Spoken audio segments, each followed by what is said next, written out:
Imagine a young man, disciplined, highly trained in the Navy, a member of the ROKN, and an excellent marksman, someone about whom people say he's got his future all figured out. He's joining the police force, will wear the uniform, and is expected to ensure public safety. But in the space of a single night, this very man becomes an entire country's worst nightmare. In just 8 hours, he sweeps through 5 peaceful villages, leaving behind a trail of destruction that is hard to imagine. The worst part?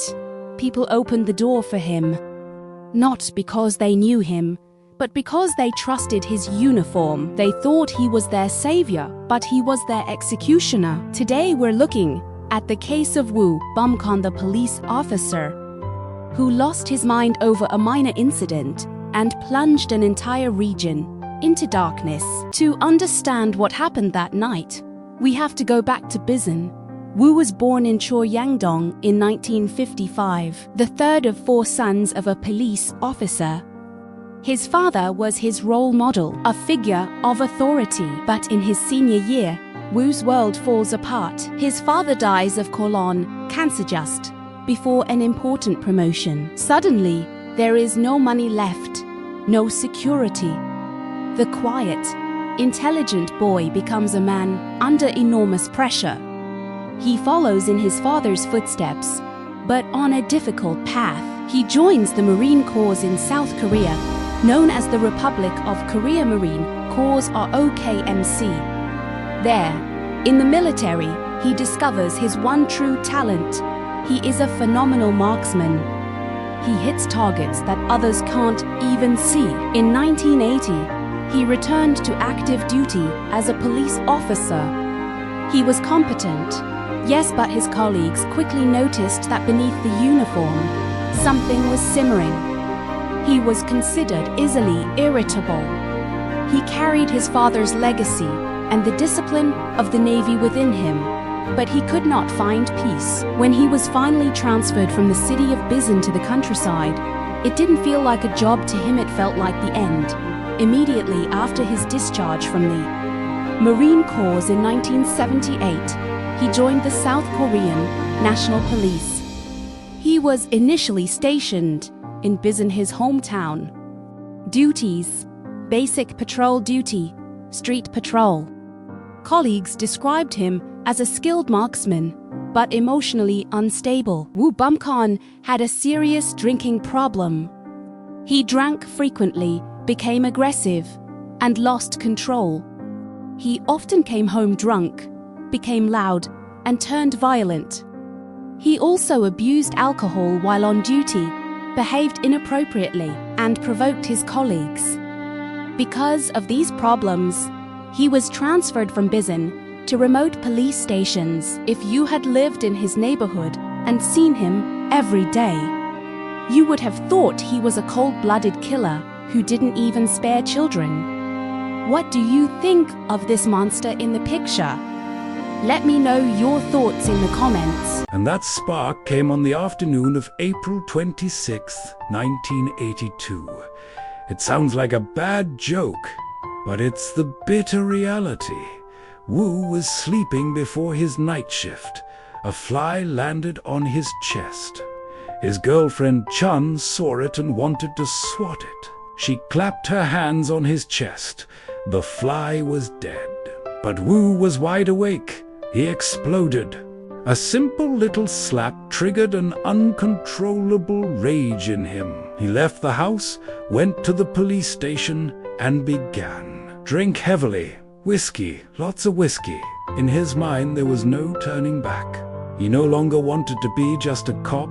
He wanted to play God over life and death. When Woo Bum-kon enters the police station, he finds it deserted. The station is completely empty, no colleagues, no supervision. He acquires his murder weapons with alarming ease.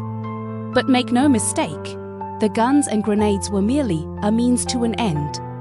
His most dangerous weapon was his cold-blooded nature. What we are seeing here is not a crime of passion, nor a sudden lapse in judgment. It is systematic warfare against his own people. He uses his training from the elite Navy, his cover as a police officer, and his deep, pathological hatred for everything around him. He feels unappreciated. He feels humiliated by the residents, who see him only as the drunken cop from the city. That night, his military precision and his unstable psyche combine to form a ticking time bomb. And to help you understand the destructive power he held in his hands, I'll now explain the details of his equipment, the M1 carbine and the hand grenades from old stockpiles. The photo shows an M1 carbine, and this is exactly the weapon Woo Bum-kon used in 1982. Not the K2, not the MK2, not the M16, it was the M1 carbine, the standard issue weapon of the South Korean police at that time. The M1 carbine is a lightweight American rifle from World War II. It is 90 centimeters long, weighs only 2.4 kilograms, and fires .30 carbine ammunition, a high-velocity cartridge with low recoil. The barrel is approximately 45 centimeters long and is well suited for short to medium ranges. Why Korea had it. After the Korean War, South Korea received huge quantities of US equipment. The police used the M1 carbine well into the 1980s because it was lightweight, reliable, and easy to operate. Short-stroke gas system gives low recoil, rapid fire. Wooden stock with sling slot gives classic military style. Rotary bolt gives lock securely when fired. Adjustable rear sight gives accurate aiming. Ribbed handguard cools the barrel. 30 carbine caliber 7.62 times 33 millimeters gives lightweight, fast-firing cartridge. Safety. Magazine lever gives safety plus magazine change. Crossbolt safety gives push-button safety. 15-round magazine gives police standard. Fixed wooden stock gives rugged and sturdy. Length approx 90 centimeters gives compact and easy to handle. Republic of Korea Police gives police version K2. Introduced in 1984, gives not available in 1982. K1. Compact, suitable for police use, gives but not in his role. M1 carbine, standard issue weapon, gives the weapon he actually used. The technical diagram of the murder weapon shows only the hardware. Whether a weapon protects or kills is entirely the responsibility of the person wielding it. That night, that responsibility lay in the hands of a murderer. The MK2 grenade is an old US fragmentation grenade from World War II. It has a ridged, pineapple-like surface that produces many small fragments when it explodes. The body is made of cast iron, and the top features a fuse with a safety pin. It was sturdy, inexpensive to manufacture, and was produced in the millions. The MK2 grenade weighs about 600 grams and, upon detonation, generates a powerful shockwave and numerous small fragments from its ribbed cast-iron body. Indoors, the shockwave and fragments are more concentrated, while outdoors, they disperse over a wider area. The fragments cause puncture wounds to the body, which can range from minor to severe depending on the distance. After the Korean War, South Korea received huge quantities of US military equipment. The police used these grenades well into the 1980s because they were provided free of charge from US stockpiles. They were easy to store. Modern models like the M67 had not yet been distributed everywhere. That is why MK2 grenades were kept at rural police stations. The M26 grenade is the more modern successor to the MK2. It has a smooth, egg-shaped body and is often called a baseball grenade because it fits comfortably in the hand. Instead of a cast-iron body, it uses a steel casing with wire windings that produces many small fragments when it explodes. Weight: approx. 450 to 500 grams. Effect: powerful shockwave plus fine shrapnel. Indoors, the shockwave and shrapnel are more concentrated. On the body, shrapnel causes puncture wounds, ranging from minor to severe depending on distance. The M26 is slightly lighter, more modern, and more efficient than the Mk2. After the Korean War, South Korea also received M26 grenades from US stockpiles. In the early 1980s, Mk2 and M26 grenades were found in mixed quantities at many police stations. Both models are plausible for the crime. 7 hand grenades. In the hands of a police officer, they were supposed to ensure safety, but that night they brought only death. A technical diagram shows us the blast radius, but not the pain of those left behind. Let me know in the comments, does it surprise you that the police were equipped with such weapons of war back then and, in some cases, still are today? Chronological timeline of the Uiryeong Massacre, April 26, 1982. All locations, dates, casualty figures, and key details clear and complete. April 26, 1982, for PM, started work in Gangnew. That afternoon, Woo got into an argument with Chun Mal-soon after she woke him up with a slap. Furious, he left the house and reported for duty at the Gangnew police station at 4 p.m. The distance between his home and the station is about 0.8 kilometers, which takes about 10 minutes on foot. 7:30 p.m. Return home to Apgok. Around 7:30 p.m. we returned to Apgok, beat Chun, and destroyed furniture. After that, he went to the reservists' armory.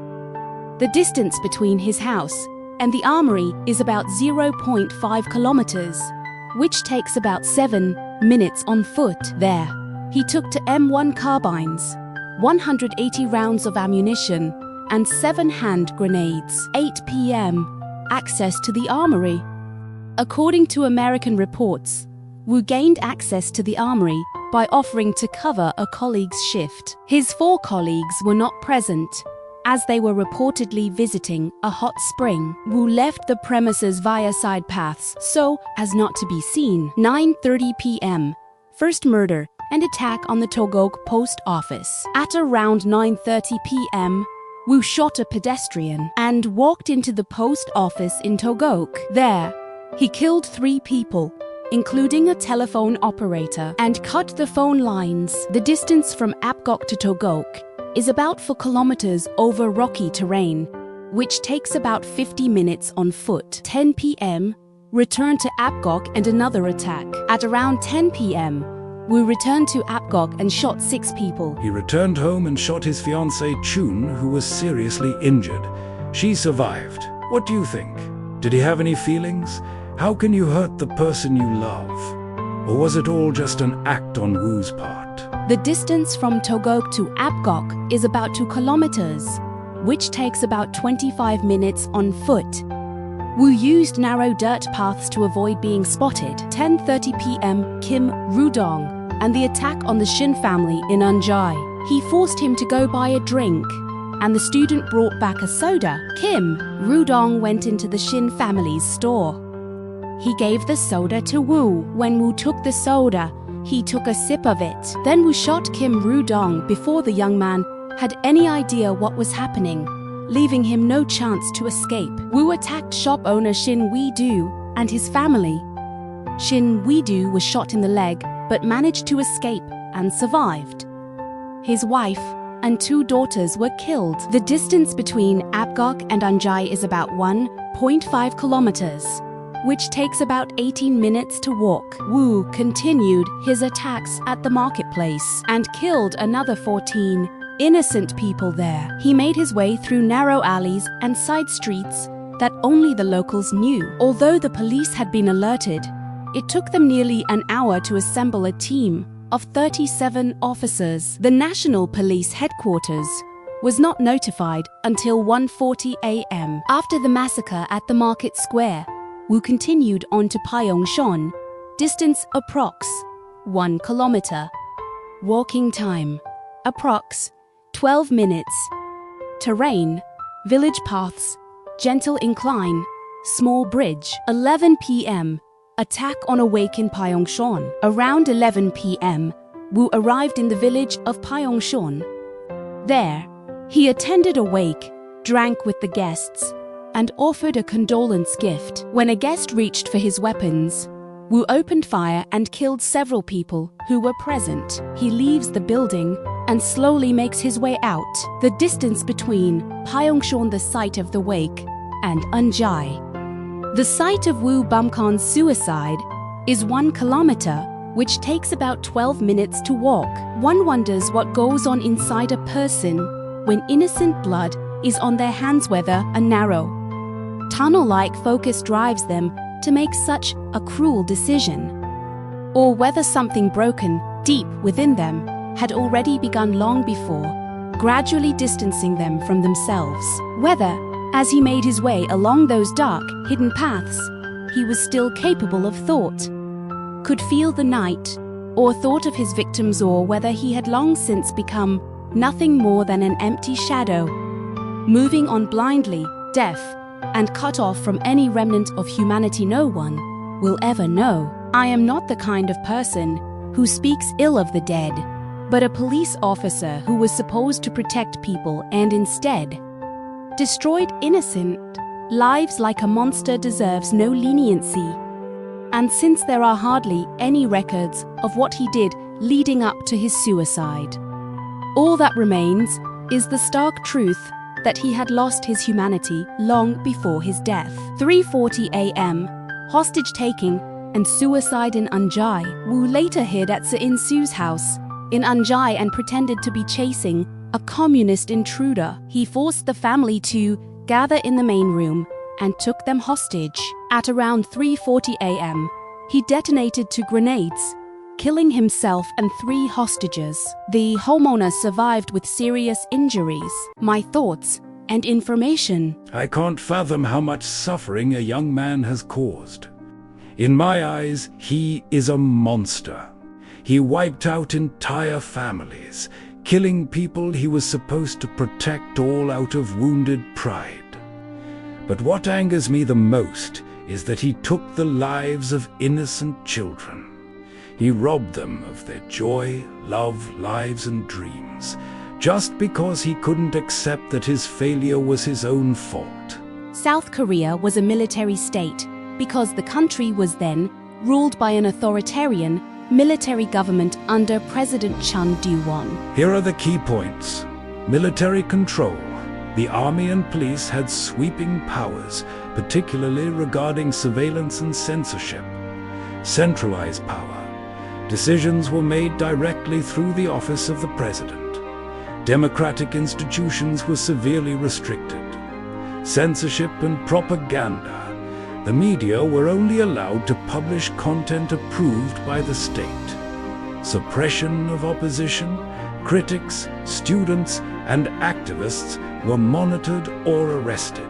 The 1982 massacre shook the South Korean military regime, led to the resignations and suspensions of high-ranking officials, exposed serious failures on the part of the police and the state, and forced the authoritarian government under Chun Doo-won to establish a commission of inquiry, which visibly weakened its power base and permanently damaged confidence in state control. Through service in ground units to prestigious duty in the Blue House Security Guard, flexible elite unit that is deployed both at sea and on land. The color map shows a modern, clearly structured reconstruction of the events of April 26th to 27th, 1982, while the black and white map is an original official diagram from that period. Both maps mark the same locations, times, and casualty figures, and illustrate how the crime spread across several villages and why the full extent of it was not realized until later. The newspapers described the incident as an unprecedented rampage by a drunk patrol officer, publishing his photo, his personnel file, and a map of the crime scene. He was portrayed as an officer who had breached his duty, whose loss of control led to a series of deadly attacks. The reports emphasized the shock, the failure of the authorities, and how quickly the incident unfolded. In Korea, respect plays a major role, and many people act cautiously so as not to lose Seumyeong face.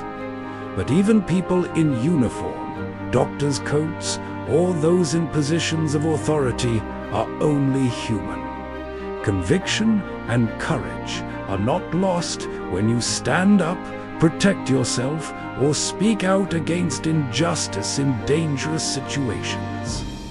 Respect is important, but it is just as important to stand up for your own life, safety, and justice. The monument was erected in 2024 at the Uiryeong April 26th Memorial Park in Gyeongsangnam-do, Uiryeong-gun, South Korea. It commemorates the victims of the 1982 Woo Bum-kon massacre, in which 56 people died. The white columns symbolize peace, while the golden hands represent hope and the pursuit of humanity. The monument is intended to provide the victims, especially the children, with a place of quiet. To the children who lost their laughter that night, may your light continue to dance across the mountains. May your dreams rest in every star. And may the world never forget you. Even in silence, their light endures. Each life, brief or long, becomes a flame we carry forward. Where voices have fallen quiet, memory keeps them alive. Soft as candle glow, steady against the dark. As long as we remember, they remain. Some lights go out, but their warmth remains within us. When we remember, we carry them forward. What remains of us when silence speaks louder than words? Follow und like.